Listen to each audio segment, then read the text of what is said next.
We're just now leaving Red Rock Canyon in Las Vegas and heading towards Zion National Park.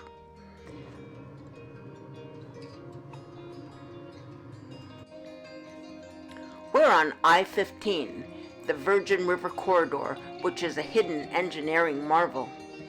When Arizona's portion of Interstate 15 through the Virgin River Gorge was opened to traffic in December 1973, following 9 years of construction, it was the most expensive rural interstate construction project to date. Here's why. Picture a 15-mile-long river gorge so rugged that travel through it by horse or foot is nearly impossible. Now imagine a busy 4-lane interstate freeway following a route set by federal officials running through the same gorge. It's like a mini Grand Canyon, except you can't drive through the Grand Canyon unless you have a raft. Don't feel bad if you've never heard of I-15. The 1,400-mile freeway traveling between Southern California and Alberta, Canada, clips just 29 miles of the far northwest corner of Arizona, and it's way between Las Vegas and Salt Lake City. The only place you may conveniently access I-15 in Arizona is via Mojave County Highway 91 in the town of Littlefield. Let's buckle up and take a road trip on I-15, where we'll marvel at the human ingenuity of modern roadway engineering and admire Mother Nature's handiwork in an ancient 500-million-year-old sandstone gorge.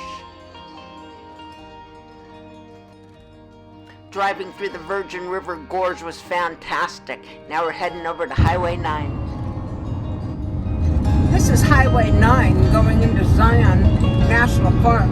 Scenery is just beautiful. Highway 9 is really a nice highway going into Zion National Park. We're about 6.8 miles to the park entrance.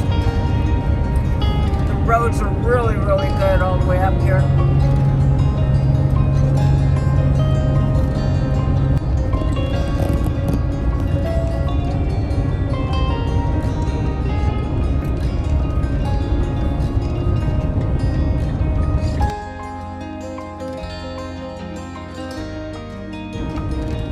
The little town of Springdale, Zion National Park. Beautiful rocks. It's absolutely gorgeous, isn't it? And there's people that have their homes up in here, and the backdrop are these beautiful rocks. It's just absolutely gorgeous.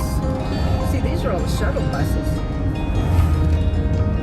So from our campground, these shuttle buses will bring us into town and follow the loops through Zion. It's really pretty.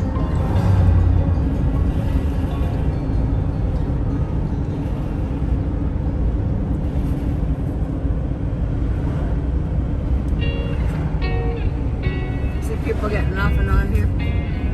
There's different stops, it looks like.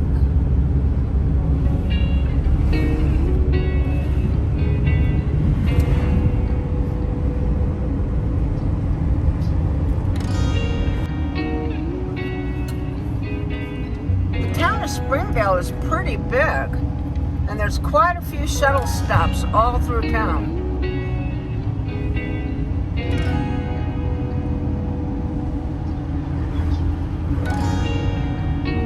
I think we'll be in the park in about 1 mile.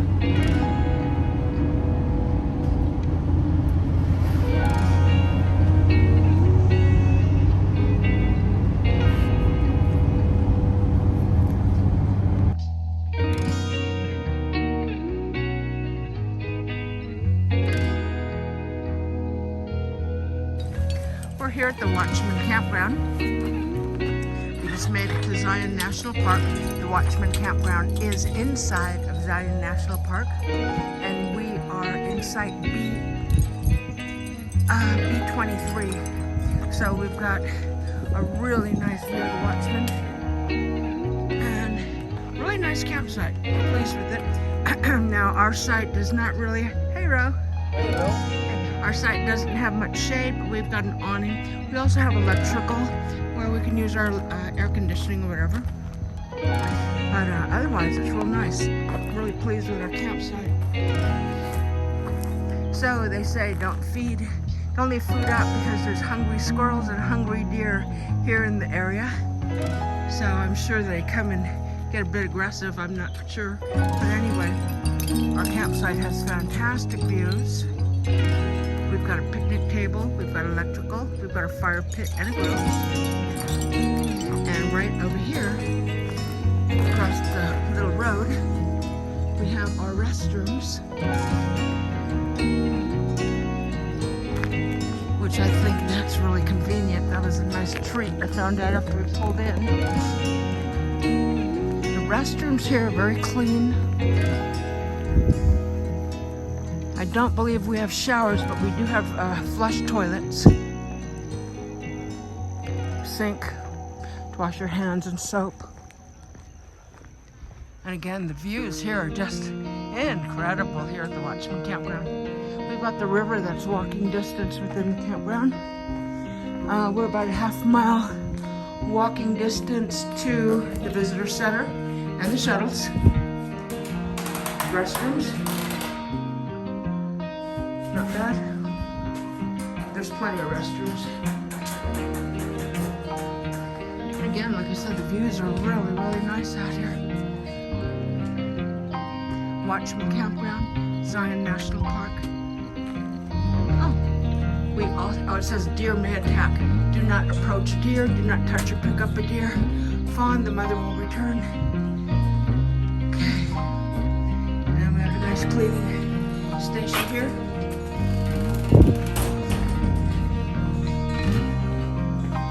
So the deer are very aggressive, evidently. I used to be scared of deer. Bears now have to be scared of deers. Oh no, oh my. So from the restroom, walking back to our campsite.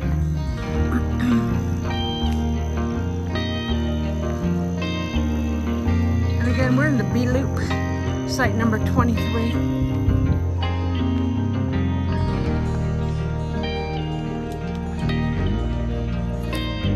Got our awning out in your own shade. Yeah, we have a really nice spot. Look at the view here for our campsite. Woo, love it.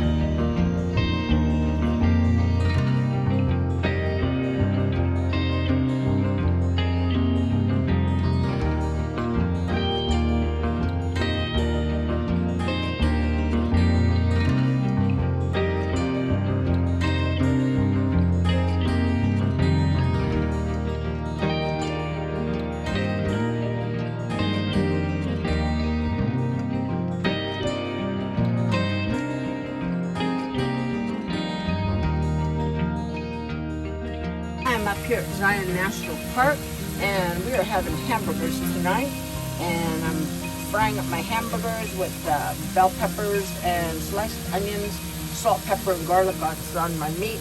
And I always bring a bag of sliced bell peppers and onions because I love cooking with that. And I've got my buns all ready to go. And this is what we are having tonight at Zion National Park. Okay, so I'm just going to put the cover on my frying pan for my hamburgers so I don't get any splashing. As a matter of fact, I like this lid because it has a little raised area where it lets actually steam out of the sides, which is really kind of cool. So that's what I'm doing, but it keeps from splashing. It keeps my kitchen clean because we got all our magnets up here from where we go. I love cooking here in the Roadtrek simplicity. I'm always sure to run my fantastic fan, have the door open, and we have this other little fan also that I use. And the whole idea is when you're using propane in your motorhome is just to have good airflow. Okay, I added the grilled onions and bell pepper on top, and I'm going to add the cheese. Cheese is melting on, now come the buns.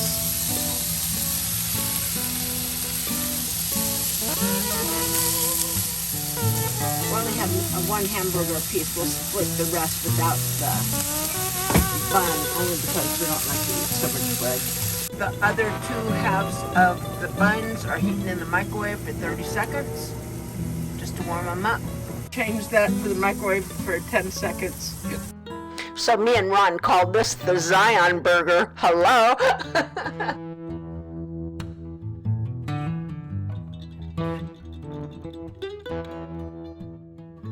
We'll be here in Zion National Park camping for 3 nights before we head out to our next destination.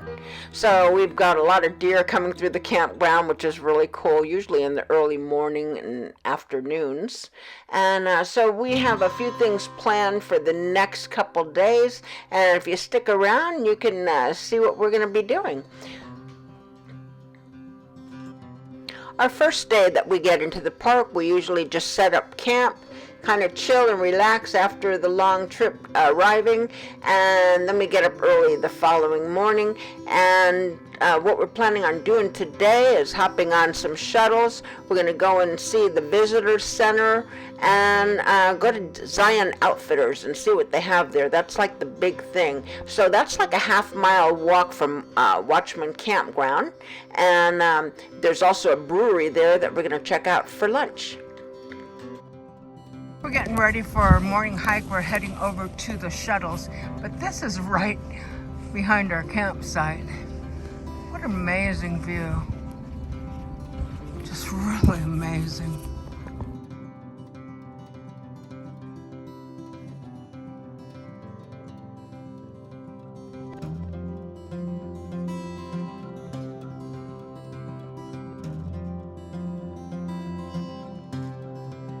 This is the Watchman Campground, and these are some of the sites. The sites are all really spaced out rather nicely. A lot of them have shade. They do have, the RVs do have electrical hookups. Bathrooms are really nice. And they're spaced out comfortably enough where I feel like we've got our privacy even though people are in the other spots. There's a lot of growth around here. We're up here in May. It's May 14th today. But otherwise, it's real nice. And the views you have are incredible. Being in the Watchman Campground, you're surrounded by this, and you're inside the bottom of the bowl. It's real pretty. Real nice people up here too. Here in the Watchman Campground, you do have dump stations. It looks like they've got 4 of them, and they also do have water where you can fill up your RV also, which is really nice. So we are walking over to the Visitor Center from site B23. It's about a quarter mile, very short. And there's wonderful bathrooms all the way through. You know what's nice? You don't have to pay $10 to dump your station. And there's Like in California. no extra fee to pay on the dump station. It's included with your campground. There's plenty of garbage cans. So here's the sign up here. So this leads you to different trails. Visitor Center. We're gonna get the shuttle. So we're just gonna follow the yellow brick road.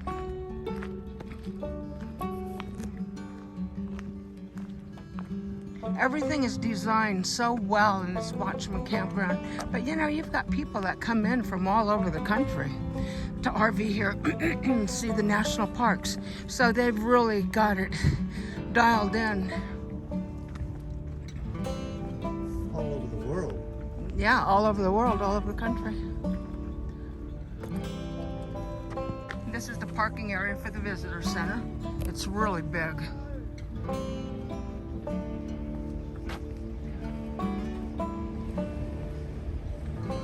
Fills up quickly, a lot of people coming and going.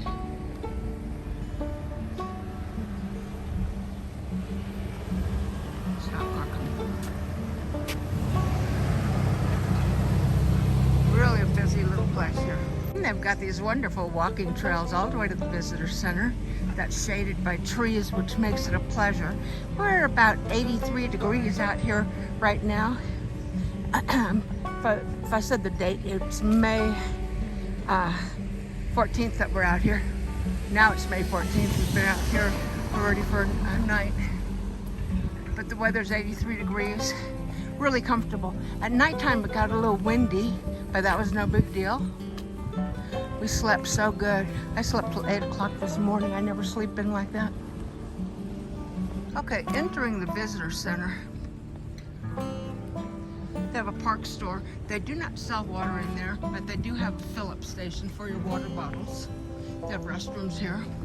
And this is where we're going to catch our shuttles. The shuttles run around 12 hours a day. You have to check the map to see the times that the shuttles do run. Like today, they're running from 8 in the morning till 8 at night.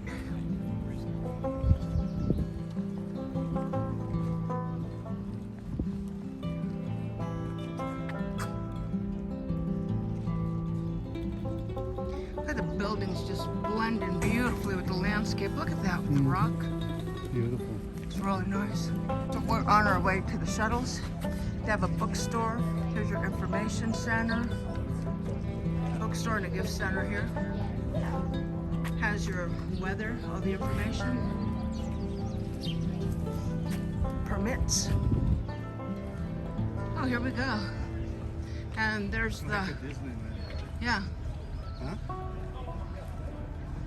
And here's all the people getting on the shuttle.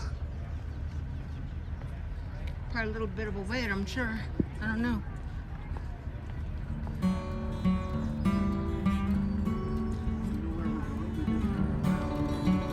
I got my map. We're going to Sinawava, Disneyland here. But look at all the shuttles in a line. They don't waste any time. Oh yeah. I'm sure it does in the busy season because we're not in the busy season. I think definitely the best time to come up here is around now, April, May.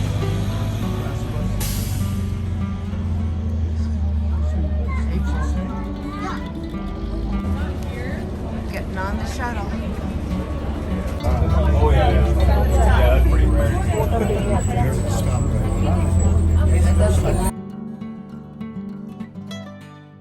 So it looks like our first full day, we took the shuttle and we went up to Sinawava, and that is the last exit on the shuttle, and that's where the Narrows are. So we end up getting out and doing ourselves about a 4.5 mile hike up to the Narrows, and it was really absolutely gorgeous. So actually it was over 4.5 miles, and be sure to bring more water than you can think about even drinking, because you really go through the water. I can't believe me and Ron end up drinking probably about 4 bottles of water each round trip. We carry our water with us. The scenery was out of this world.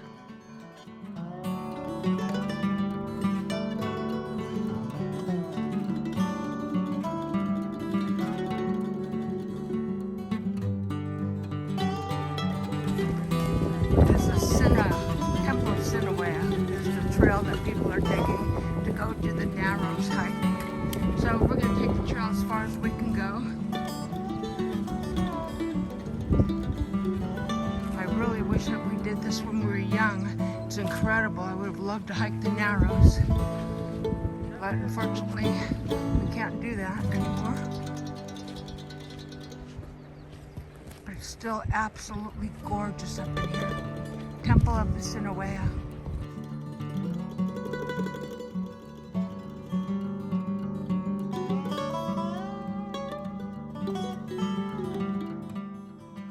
As we're hiking up to the Temple of the Sinawava, or through the Temple of Sinawava, we see all these deer coming out of the forest and drinking on the river, and it was just really neat. While we walked the trail heading up to the Narrows, let me tell you a little bit about Zion National Park. Wrought by water, immutable yet ever-changing, the cliffs of Zion stand resolute, a glowing presence in late day, a wild calm. Melodies of water soothe desert-parched ears. Streams twinkle over stone. Wren song cascades from red rock cliffs. Cottonwood leaves jitter on the breeze, but when lightning flashes, waterfalls erupt from dry cliffs, and floods flash down waterless canyons, exploding log jams, hurling boulders, croaking wild joyousness, and dancing stone and water and time. Zion is alive with movement, a river of life, always here and always changing. Everything in Zion takes life from Virgin River's scarce desert waters. Water flows and solid rock melts into cliffs and towers. Landscape changes as canyons deepen to create forested highlands and lowland deserts. A ribbon of green marks the river's course as diverse plants and animals take shelter and thrive in this canyon oasis. From the beginning, people sought this place, the sanctuary in the desert's dry reaches. The very name Zion, meaning promised land, evokes its significance.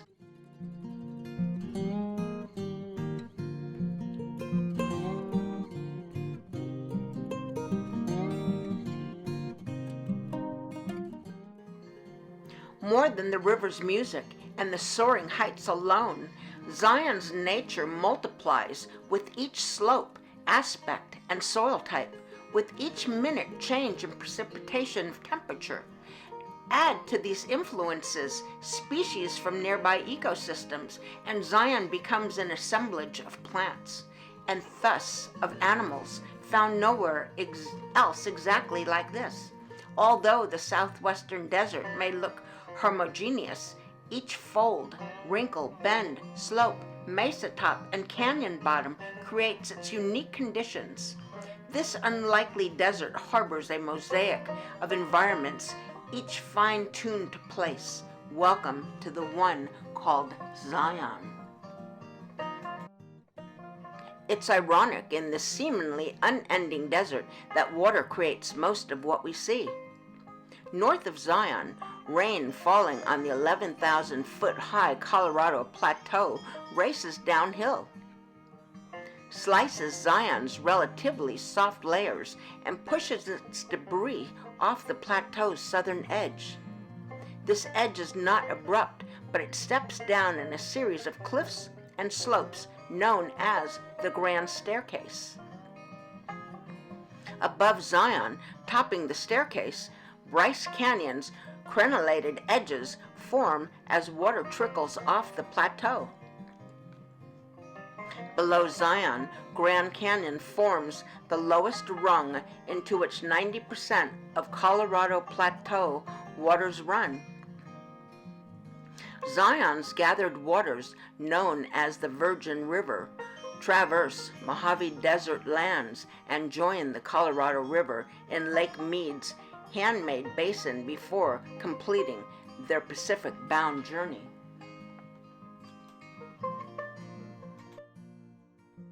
Long before today's landscape even appeared, streams, oceans, deserts, and volcanoes deposited thousands of feet of mud, lime, sand, and ash.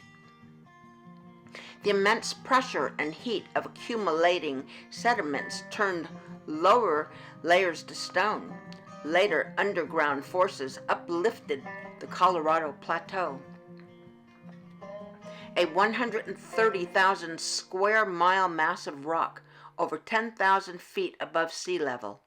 Rain's watery fingers then worked the plateau's minute cracks, loosening grains and widening fractures and eroding today's mighty canyons. These processes continue. Rivers still deposit sediments that turn to stone. Earthquakes still punctuate the plateau's upward journey, and erosion pries rock falls from Zion's seemingly immutable cliffs. Eventually, this beautiful canyon will melt away and others will form.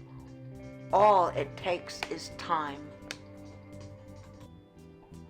Well, we've reached the end of the walking trail. Now this is where the Narrows continues, and if you want to venture on it, you have to hike all through water. You're walking actually through the river. So many people, they stop at Zion Outfitters and they get waterproof shoes and waders, and they have their walking sticks, which can all be rented at the Outfitters, and you can continue walking the Narrows as far as you'd like to go. And the scenery, I understand, gets unbelievably beautiful. Anyway, this is where the Narrows really begins, is right here. So people have occupied the landscape of what is now Zion National Park for thousands of years. Zion's first residents tracked mammoths, camels, and other mammals through open desert and sheltered canyons. With climate change, disease, and overhunting, these animals died out 8,000 years ago. Hunters adopted by hunting smaller animals and gathering food. As resources kept diminishing, people adjusted to suit their location. One desert culture, evident here still, evolved over the next 1,500 years as a community of farmers now known as ancestral Puebloans. The diverse geological setting gave them a combination rare in deserts, terraces to grow food, a river for water, and an adequate growing season. On the Colorado Plateau, crops grew best between 5,000 and 7,000 feet of elevation, which makes Zion's elevations nearly ideal. But drought, resource depletion, and migrations eventually decreased the ancestral Puebloans' dominance. The southern Paiute people who followed brought traditions suited to the harsh desert climate and thrived here. Westward expansion eventually brought new settlers to the canyon, and in the 1860s, early Mormon pioneers came to the region and built small communities and farmed the river terraces. Through hard work and faith, the new residents endured in a landscape where flash floods destroyed towns and drought burned crops. The same threats exist today, but Zion daily draws new explorers to experience the beauty and the sanctuary of this place that countless generations have considered home. Tucked in niches, hidden in soil, peeking from cliffs or scampering between our feet, an amazing array of plants and animals thrive in Zion National Park. Tiny pinion mice, golden eagles, mountain lions all thrive in Zion's many habitats. Park elevations range from 3,600 to 8,700 feet and provide vastly different environments. Fir, ponderosa pine, and aspen prefer snowy high country winters, while pinyon, cliff rose, and mesquite flourish in the desert's heat. Water and the lack of it decides what grows where on the plateau above the canyon rim. Annual precipitation tops 26 inches. In this relatively cool and moist environment, sago lilies sprout under green leaf manzanita. Yellow-bellied marmots scurry between white fir and elk, mixed with an occasional black bear. Here, the Virgin River begins in an underground cavern of melted snow. In the desert, over 500 times more species are found at water sources than in the surrounding arid country. The Virgin River's perennial waters give life to an overstory of Fremont cottonwood, single-leaf ash, and box elder. The rare Zion snail lives only in Zion's isolated hanging gardens that grow lush with maidenhair fern, scarlet monkey flower, and golden columbine. Canyon tree frogs bleat while campers sleep, and great blue herons wade the river's currents. When summer monsoons send flash floods roaring down canyon, it's a testimony to evolution that anything survives. That's also true away from the river, where aridity has real meaning. Zion Canyon's annual precipitation may total a mere 15 inches at the lowest elevations. Mojave Desert species, desert tortoise, and honey mesquite infiltrate Zion's dry, south-facing canyons at mid-elevations. Great basin desert species like shad scale and big sagebrush mingle with the Colorado's plateau's big-tooth maple and Utah juniper. Zion's biotic diversity is the result of these three communities coming together in one location. Part of Zion's uniqueness comes from its geology. Great Basin and Mojave Desert soils tend to be similar over great distances, but Zion's stacked prehistoric environments erode into many soils. The Chinle Formation's ancient lakes and volcanic ash, for example, corrode into a rich soil in the poisonous mineral selenium. Specialized plants like a prince's plume and milkvetch, also known as loco weed from the effects of its selenium-infused leaves, grow on such odd soils and increase Zion's diversity. Individual and unconnected canyons also increase diversity because isolation can lead to a variation among species. This national park is beautiful but not pristine. Research shows that 150 years of farming, grazing, and recreation changed Zion's environment. Exotic species like tamarisk and cheatgrass replaced native willow and native grasses. It is the mission of the National Park Service to provide sanctuary for and reinvigorate Zion's remaining diversity. Although most park species are not unusual and much has changed, these unique assemblages create and sustain the relevance and sanctity of this wondrous place called Zion. Well, that made for a full day hiking the river walk to the temple of the Sinawava.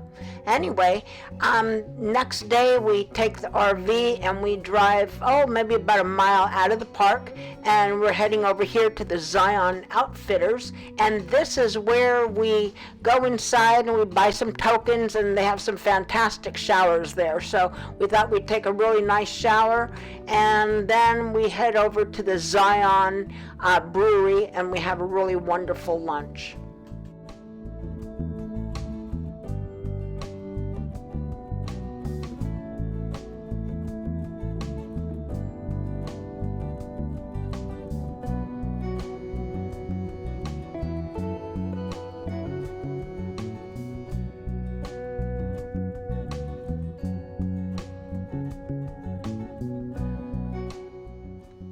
The Zion Brewery has indoor and outdoor seating. We enjoyed the good cold beer and we enjoyed our lunch. It was really well worth the stop. They sell t-shirts and souvenirs also. We like to stop in all the breweries wherever we go. That's kind of like our thing.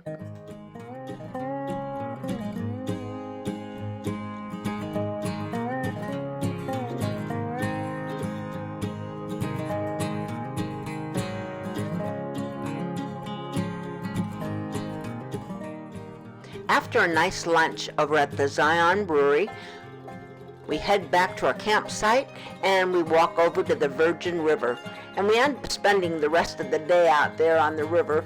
It was 95 degrees and we brought ourselves a couple of beverages and we sat by the river and waded in the water, and it was a wonderful way to spend the rest of the afternoon.